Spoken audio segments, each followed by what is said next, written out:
Hello guys, welcome back to our channel.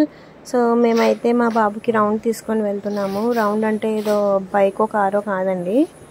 Round అంటే వేదాంశ్ ఒక చిన్న కార్ ఉంది. సో బర్త్డే గిఫ్ట్ వచ్చింది అనమాట. దాంట్లో అయితే తీసుకెళ్తున్నాము. అండ్ మా హస్బెండ్ వచ్చేసి ఇంకా లాక్ వేసేసారు ఇంటికి. అండ్ ఇప్పుడు టైం వచ్చేసి 7:30 అవుతుంది. ఇంత నైట్ ఎందుకు అనుకోవచ్చు మీరు. ఇంత నైట్ ఎందుకు తీసుకెళ్తున్నాము అంటే మా హస్బెండ్కి టైం ఉండదన్నమాట. ఇప్పుడే ఫ్రీ ఉంది కాబట్టి తీసుకొని వెళ్తున్నాను. నేనైతే హ్యాండిల్ చేయలేను బైక్కి ఇంకా బాబుకి. అండ్ కార్ ఇప్పుడు మేము బయటికి తీసుకెళ్తున్నాము. చాలా డేస్ అయింది కొన్న తర్వాత. ఒక 1-2 టైమ్స్ ఏం తీసుకెళ్ళాము అంతే. దీంతో 3rd టైం అనుకుంటా.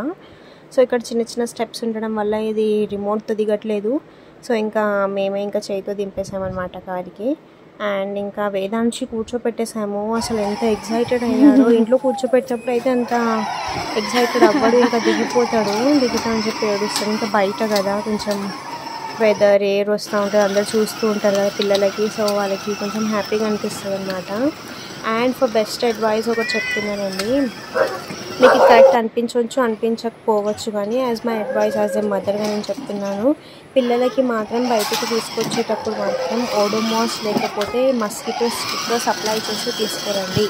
ఎందుకంటే మీకు అందరికీ తెలిసిందే కదా, దోమలు కుడుతున్నాయి బాగా ఈ మధ్య. దోమలు కుట్టొద్దు అని చెప్పి డెంగ్యూ ఫీవర్స్ వస్తున్నాయి. సో దానివల్ల మనం కొంచెం జాగ్రత్తగా ఉంటే బెటర్. సో నేనైతే ఆల్రెడీ వేదాంశ్ అన్నీ అప్లై చేసి తీసుకొచ్చాను. సో చూస్తున్నారు కదా ఎంత హ్యాపీగా ఆడుకుంటున్నాడో. అండ్ మేము రౌండ్ అంటే ఏదో మా గల్లీ దాటి వెళ్ళలేదు. జస్ట్ మా గల్లీ స్టార్టింగ్ నుంచి ఎండింగ్ నుంచి స్టార్టింగ్ వరకు అలానే ఒక రౌండ్ తిప్పుతూ వచ్చాము. జస్ట్ 3 రౌండ్సే చేసాము. మళ్ళీ లోపల తీసుకొని వెళ్ళిపోయాము. వాడికి గాలి బాగా వస్తుంది అన్నమాట. సో చూస్తున్నారు కదా, దాంట్లో మ్యూజిక్ వేసుకొని డ్యాన్స్ అయితే బాగా చేస్తున్నారు. ఈ మధ్య ఏంటో డ్యాన్స్ మీద బాగా ఇంట్రెస్ట్ వచ్చింది మా బాబు.